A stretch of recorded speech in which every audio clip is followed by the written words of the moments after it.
मैं वकील नसर शेख। आज का मुद्दा जो है वो बहुत सेंसिटिव है। कुछ सो कॉल्ड इन्फ्लुएंसर के लिए जो कि धर्म के नाम पर नफरत फैला करके फेमस होना चाहते हैं। तो कभी सोचा है, अगर कोई आपके धर्म को गालियां दे, आपके पैगंबर को अपशब्द कहे, आपके मजहब को खुलेआम गंदा कहे, तो आप क्या करेंगे? चुप रहेंगे, गुस्सा करेंगे, या कहेंगे भाई ये उसका फ्रीडम ऑफ स्पीच है? आजकल सोशल मीडिया पर कुछ पेज और अकाउंट्स हैं जो हर दिन हर रात यही कर रहे हैं, इस्लाम और मुसलमानों के खिलाफ नफरत फैलाना। हर रोज एक नई पोस्ट, हर लाइन में जहर, हर शब्द में मजहबी तासुब। कोई पैगंबर मोहम्मद सल्लल्लाहु अलैहि वसल्लम के शान में गुस्ताखी करता है, तो कोई कुरान के बारे में झूठी अफवाहें फैलाता है। सोचिए, अगर यही किसी दूसरे धर्म के साथ होता तो कितना शोर मचाता। मीडिया, कोर्ट, संसद सब हिला दिए जाते हैं, लेकिन जब मुसलमान की बात आती है तो सन्नाटा क्यों छा जाता है? अभी शर्मिष्ठा पनोली को गिरफ्तार किया गया, पैगंबर इस्लाम आप सल्लल्लाहु अलैहि वसल्लम के खिलाफ आपत्तिजनक टिप्पणी करने पर। इससे पहले नुपुर शर्मा का बयान आया, जिससे देश भर में बवाल मच गया। हजारों लोग सड़कों पर उतरे। दुनिया के कई देशों ने भारत से सवाल पूछे, मगर आज भी कुछ लोग उसी जहर को फिर से परोसने में लगे हुए। और जब कोई गिरफ्तार होता है तो फौरन आवाज आती है कि अरे ये तो लोकतंत्र पर हमला है, ये तो अभिव्यक्ति की स्वतंत्रता का हनन है। लेकिन सवाल ये है, क्या अभिव्यक्ति की स्वतंत्रता का मतलब किसी के धर्म का अपमान करना है? अगर डेमोक्रेसी का मतलब है कि जो चाहे बोलो, भले किसी के आस्था को रौंद दो। भारतीय संविधान के आर्टिकल 19 सब क्लोज ए हर नागरिक को अपनी बात रखने का हक देता है, लेकिन उसी संविधान के आर्टिकल 19 ये भी कहते हैं कि आजादी पूरी तरह से बेहद नहीं है।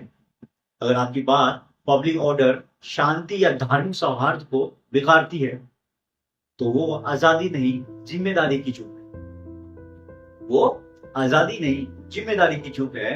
अगर आजकल कुछ लोग इसी आजादी के नाम पर मजहबी नफरत का व्यापार कर रहे हैं, वो जानते हैं कि एक धर्म को बार बार निशाना बनाकर वो चर्चा में आएंगे, फॉलोअर्स बढ़ेंगे, लाइक्स मिलेंगे। वो जानता है कि प्रतिक्रिया देगा, वो जानता है कि कोई प्रतिक्रिया देगा, वो कहेंगे देखो ये तो कट्टरपंथ है, देखो यही तो कट्टरपंथ है। ये खेल बहुत गंदा है, लेकिन बहुत पुराना भी। पहले एक मजहब को गाली दो, फिर जब उसका जवाब आए तो उसको आतंक से जोड़ो। ये दोहरा मापदंड समाज को तोड़ रहा है। और जब मुसलमान कुछ बोलते हैं, अपने धर्म की हिफाजत की बात करते हैं, अपनी पहचान, अपनी आस्था, अपनी इज्जत की मांग करते हैं, तो उन्हें जिहादी, देश विरोधी, असहिष्णु कहा दिया जाता है। क्या यही बराबरी है? क्या यही सेकुलरिज्म है? क्या यही लोकतंत्र है? अगर देश का कानून सबके लिए है, तो न्याय भी सबके लिए एक जैसा होना चाहिए। नफरत सिर्फ एक मजहब के खिलाफ हो और फ्रीडम सिर्फ एक विचारधारा के लिए हो। नफरत सिर्फ एक मजहब के खिलाफ हो और फ्रीडम सिर्फ एक विचारधारा के लिए हो, तो ये लोकतंत्र नहीं, तानाशाही का पहला कदम होता है। सोचिए, फ्रीडम ऑफ स्पीच का मतलब क्या है? क्या किसी के रसूल, किसी के भगवान, किसी के धर्म ग्रंथ को गाली देना भी आजादी है? नहीं। असली आजादी वो होती है जिसमें जुबान से सच्चाई निकले, लेकिन वो सच्चाई किसी की इज्जत न छीने। वो आजादी नहीं जो मजहबी जज्बातों को कुचले। वो आजादी नहीं जो सोशल मीडिया पर सिर्फ नफरत बेचे।